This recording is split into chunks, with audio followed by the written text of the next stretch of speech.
Bom, pessoal, continuando a classificação das obrigações, agora nós vamos classificar as obrigações em relação ao seu conteúdo, à sua finalidade.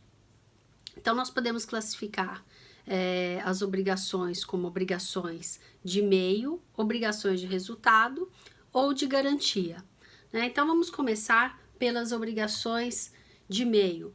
As obrigações de meio são aquelas cuja prestação ela exige um empenho do devedor, né, para que seja alcançado o objetivo, a finalidade daquela prestação.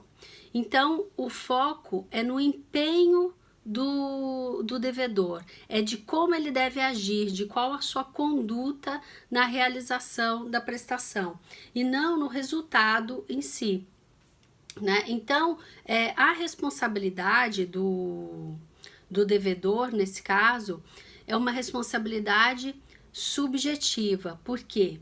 Como é uma obrigação de meio, aquela obrigação em que se exige o empenho, uma conduta no exercício daquela atividade, né, do modo como vai se realizar a prestação, para que eu tenha a responsabilização do devedor em caso de inadimplemento, ou seja, né, em caso de não se atingir a sua finalidade, aquela obrigação, em caso de descumprimento da obrigação, a responsabilidade é subjetiva. Isso quer dizer o quê? Que o credor deve comprovar que o devedor agiu com culpa, né? Agindo com culpa, o insucesso, a não realização da prestação será a responsabilidade do devedor. Portanto, a responsabilidade é subjetiva, né? E é necessário que se comprove a culpa do devedor na não realização daquela obrigação. Essa obrigação de meio é uma obrigação típica das atividades de profissionais liberais, tais como médico e advogado. São prestações, são obrigações de meio, porque o médico, o advogado, ele não tem como garantir um resultado, né, daquela prestação. O advogado, ele não tem como garantir o êxito de uma ação, por exemplo, né? Por quê? Porque o êxito da ação não depende só da atividade dele, mas depende de outros fatores externos sobre os quais ele não tem controle. O médico, a mesma coisa, né? Como é que o médico vai garantir o sucesso de uma cirurgia cardíaca, por exemplo? O que ele pode é garantir o seu empenho, né? Que ele vai agir, que ele vai exercer aquela atividade, que ele vai fazer a cirurgia dentro de todos os padrões médicos necessários para a sua realização e para o seu sucesso. Mas o sucesso da cirurgia vai depender também de outros fatores, como a reação do organismo, né, do paciente. Então, não depende só do advogado, do médico. O advogado é a mesma coisa. Ele deve, né, garantir o empenho dele na ação, ou seja,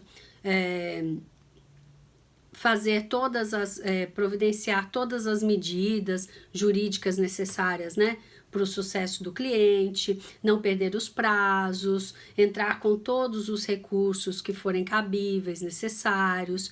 Então, ele demonstra que a sua atividade naquela relação jurídica foi exercida, né, conforme se espera de um advogado diligente, né, especialista, etc. Mas ele não pode garantir que a ação do seu cliente seja procedente, porque vai depender de outros fatores, entendimento jurisprudencial, defesa de tese, etc., sobre o qual o advogado também não tem o controle total da situação. Então, quando que ele vai ser responsabilizado?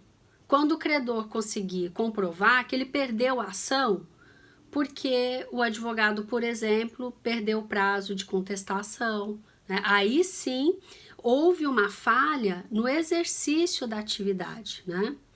Mas não, isso não está vinculado no resultado, né? Mas sim do modo como o profissional, né, exerceu a sua atividade, não foi dentro do padrão, né, esperado. Então essa é a responsabilidade subjetiva, né, dos profissionais liberais. Por quê? Porque é uma obrigação de meio e não de resultado. Então eu trouxe nos slides de vocês o exemplo que é do mandato, né? O artigo 667 do Código Civil diz que o mandatário é obrigado a aplicar toda a sua diligência habitual na execução do mandato e a indenizar qualquer prejuízo causado por culpa, né, dele ou daquele a quem subestabelecer, sem autorização, poderes que devia exercer pessoalmente. Então esse artigo ele diz o quê? No caso do advogado, ele fica obrigado a aplicar toda a sua diligência habitual e a indenizar qualquer prejuízo por culpa sua. Então, a culpa tem que ser demonstrada. A responsabilidade é subjetiva, tá? E aí eu trouxe, né, alguns acórdãos, falando inclusive aqui do mandato, que é obrigação de meio, não de resultado. A responsabilidade é subjetiva e a ausência de prova, né, do suposto ilícito contratual perpetrado pelo advogado. Aqui tem outro acórdão também sobre advogado, falha na prestação de serviço, inércia na promoção de medida judicial para o qual foi contratado, ausência de informações adequadas e promessa de resultado improvável. Neste caso, é um acórdão do Tribunal de Justiça de São Paulo. Nesse caso, o tribunal responsabilizou o advogado, porque ficou comprovado, né, que ele não promoveu a medida judicial cabível naquele caso para o qual ele foi contratado, e ficou comprovado nos autos que ele prometeu, né, um resultado que ele não poderia prometer, mas de fato ele fez essa promessa de resultado. Então, neste caso, ficou comprovada a culpa do devedor, né, do advogado. Então, ele teve que indenizar o cliente. Tem outro acórdão referente aqui referente à atividade do médico. O Tribunal também de Justiça de São Paulo decidiu pela ausência de nexo de causalidade entre o evento danoso e a conduta médica retratada nos autos. Aqui a obrigação de meio e a culpa do médico não foi caracterizada, né? A responsabilidade objetiva é do hospital, que apenas poderia ser confirmada após a culpa dos profissionais médicos. O que acontece num caso como esse, de médico e hospital?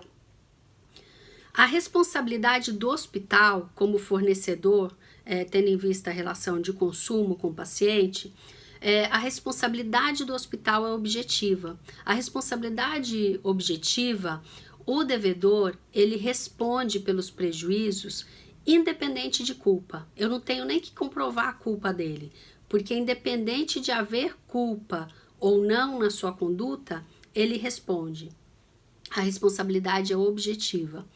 Só que a responsabilidade do médico, por ser um profissional liberal e exercer uma atividade de meio e não de resultado, a sua responsabilidade é subjetiva. E neste caso, julgado pelo Tribunal de Justiça de São Paulo, não ficou comprovado que o médico tenha agido com negligência ou omissão na sua conduta durante aquele procedimento. Ele observou toda a conduta que deveria ser respeitada naquele procedimento médico. Então, não se conseguiu demonstrar o nexo de causalidade entre a conduta do médico e o dano, né, do paciente, né, o que deu errado naquele procedimento médico, não tem ligação, não tem nexo com a conduta do médico. Então, se não ficou caracterizada a culpa do médico, também não se caracteriza a responsabilidade objetiva do hospital. Agora, se o médico fosse condenado, né, se ficasse caracterizada a culpa do médico, automaticamente, sem eu ter que comprovar a culpa do hospital, o hospital responderia objetivamente. Então, a responsabilidade do médico, em regra, é responsabilidade subjetiva, portanto, depende da demonstração de culpa, né, na sua conduta. Bom, tem um outro acórdão que tá no slide de vocês, falando sobre prestação de serviço de monitoramento, de rastreamento de veículo, né? E ocorreu um furto, a obrigação é de meio e não de resultado. Má prestação de serviço não comprovada, improcedência da ação que se impõe, sentença que condenou a ré a pagar ao autor o valor do veículo deve ser reformada. Nesse caso, a empresa de segurança foi condenada a pagar o veículo que foi furtado. E o tribunal entendeu que aquela prestação de serviço é uma prestação de meio. A prestação de serviço de rastreamento, ela não visa evitar o furto, né? Ela visa rastrear para que se até evite o furto, mas não é esse o objetivo final, mas é que o veículo possa ser rastreado. Então, tendo sido comprovado que a prestação de serviço foi feita a contento, ou seja, houve o rastreamento, mas que não chegou a impedir o furto, como não é obrigação de resultado, a empresa não responde pelos prejuízos, né? Bom, já a obrigação de resultado é aquela que, em regra, o devedor ele se compromete com o resultado específico da obrigação. Então, a responsabilidade aqui, ela é objetiva, ela independe da demonstração de culpa, ou ela é responsabilidade subjetiva com presunção de culpa. Então, o que acontece nesse caso da responsabilidade subjetiva, né, com a culpa presumida? Isso se aplica naqueles casos que, em regra, seriam a atividade de meio e acabam sendo de resultado. Exemplo, a cirurgia estética, né? Continua sendo uma atividade médica, que seria uma atividade de meio, mas com uma promessa de resultado, né? Então, se porventura não se atingir aquele resultado, não é que o médico tem responsabilidade objetiva, né? Não é que ele vá responder pelos prejuízos, independente de existência de culpa ou não. Nesse caso, a culpa dele é presumida. Isso quer dizer o quê? Qual que é a diferença, pessoal? Que ele pode comprovar que não agiu com culpa, né? Que ele tomou todas as providências que tinham que ser tomadas, que a conduta no procedimento médico estava dentro de todos os protocolos previstos e que, na verdade, a cirurgia não deu certo porque o cliente não respondeu, né? O seu paciente não obedeceu às instruções de pós-operatório, por exemplo, né? Então, nesse caso, notem que há uma inversão. O médico, quando ele exerce uma atividade de meio, sem prometer nenhum resultado, a responsabilidade dele é subjetiva, portanto, o credor tem que comprovar que ele agiu com culpa. né, na sua conduta lá, na sua atividade médica, ele agiu com culpa. Já neste caso em que o médico, numa cirurgia estética, né, ele promete um resultado, a responsabilidade dele continua sendo subjetiva, isso quer dizer que depende da existência de culpa, só que não é o credor que tem que comprovar que ele agiu com culpa. Na verdade, a culpa dele é presumida, ela já está ali. É ele que terá que afastar, né, a culpa. Afastar como? Demonstrando que ele agiu de forma correta e que outros fatores é que contribuíram para o insucesso, né, do resultado. Então, a obrigação aqui continua, né, sendo uma obrigação de resultado, porém com responsabilidade subjetiva, com culpa presumida. Quando eu falo em responsabilidade objetiva, eu não falo em culpa.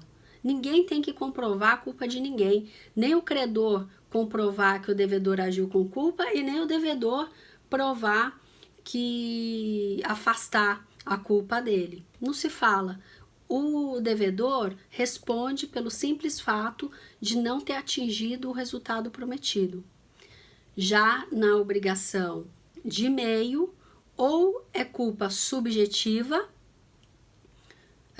o credor deve comprovar a culpa, e quando essa obrigação, né, na sua origem, seria de meio, mas quando há um resultado prometido, a responsabilidade é subjetiva, portanto, é necessário que exista a culpa, só que essa culpa ela já é pré-existente, ela está presumida. Mas quando eu falo que ela está presumida, ela pode ser afastada pelo próprio devedor, tá? É isso que eu quero que fique claro para vocês. Então, assim, exemplos de obrigação de resultado. Um exemplo típico é o do transportador, né? Então, aquele que exerce a atividade do transporte é uma obrigação de resultado. Então, se você contrata, né, um transporte para te levar de um lugar para o outro, a obrigação só será cumprida quando o transportador te deixar no seu lugar de destino, né? Então, se acontece alguma coisa no meio do caminho e você não chega no seu destino, a responsabilidade dele é objetiva. Ele vai pagar pelos prejuízos, ainda que ele não tenha agido com culpa. Isso por quê? Porque faz parte do risco da atividade dele, né? Nesta atividade de resultado, o devedor ele já assume o risco do seu descumprimento. Então, a única coisa que pode afastar a sua responsabilidade é aquilo que ele não poderia prever, né? Que é o caso fortuito ou de força maior. Então, nesses casos, a responsabilidade, né, objetiva do transportador fica afastada. Um exemplo disso que eu acho que eu trouxe para vocês em algum dos acórdons que eu coloquei no slide, é em relação ao transporte. Por exemplo, se ocorre acho que o exemplo que eu trouxe para vocês foi de assédio sexual dentro do transporte público.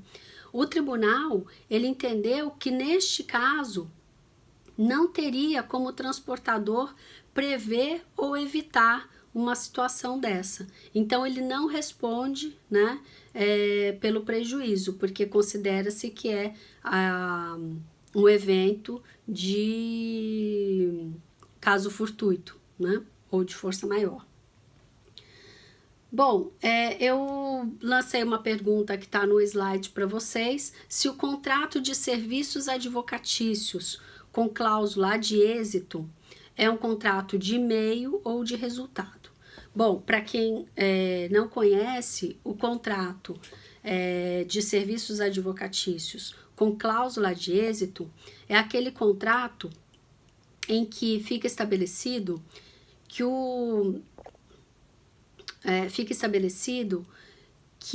o cliente só pagará, né, os honorários caso ele ganhe a ação. Então, ele vai pagar os honorários sempre um percentual sobre o que ele, né, sobre o benefício econômico que ele tiver com aquela ação judicial. Então, se ele perder a ação, ele não vai ter benefício econômico nenhum, e aí o advogado também não recebe. Essa é uma cláusula ad êxito, que depende, né, do resultado obtido, né, para aquela demanda, para aquela ação judicial. Então, isso seria um contrato, uma obrigação de meio ou de resultado. Essa obrigação continua sendo de meio. Por quê? Porque o advogado, ele só vai ser responsabilizado, ele só vai responder pelos prejuízos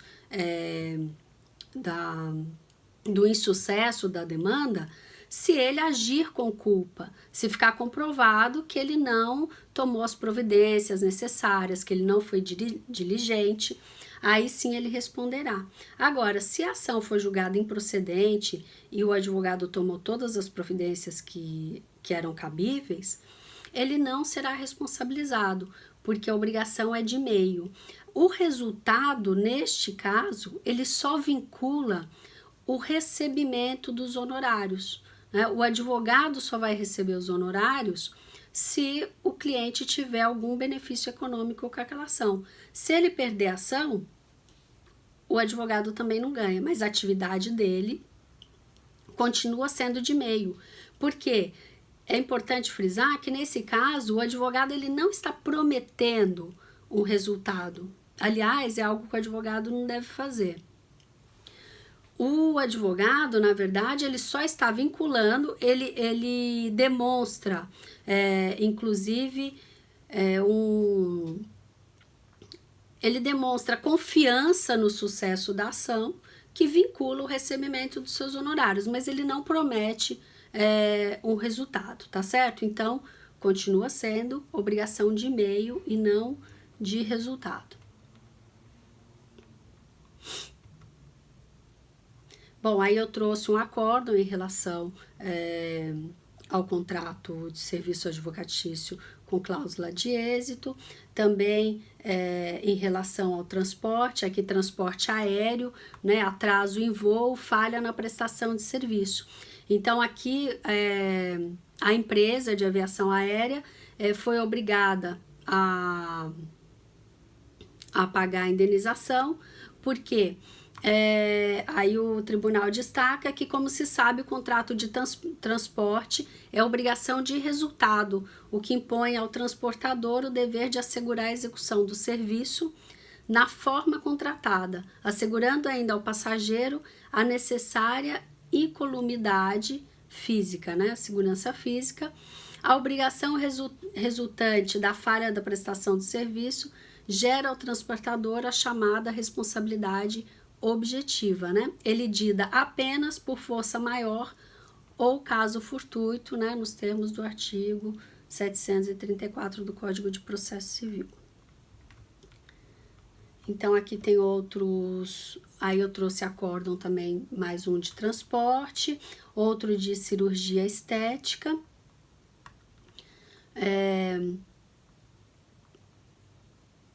A de cirurgia estética, aqui o tribunal até um recurso especial do STJ, né, dizendo que a cirurgia estética, o STJ tem entendimento firmado, no sentido de que quando o médico se compromete com o paciente a alcançar um determinado resultado, né, o que ocorre no caso da cirurgia plástica meramente estética é que se tem uma obrigação de resultado, né, e não de meio.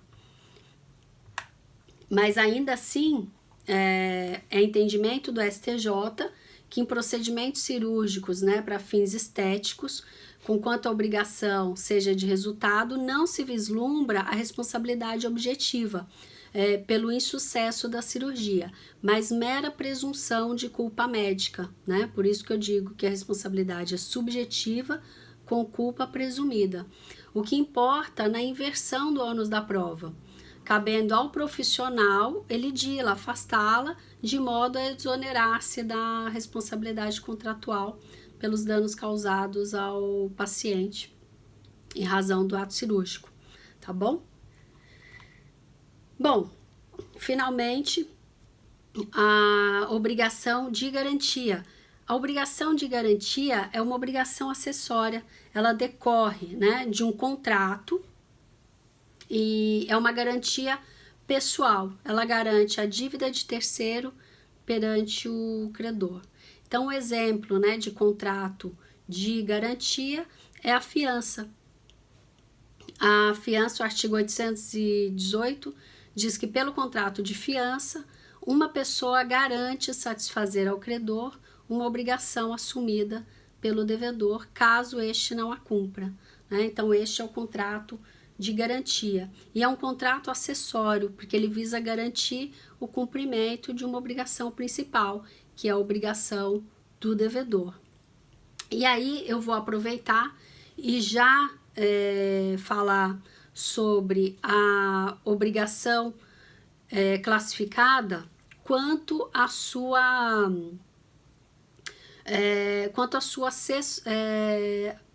assessorialidade, né? Nós temos a obrigação principal e a obrigação acessória.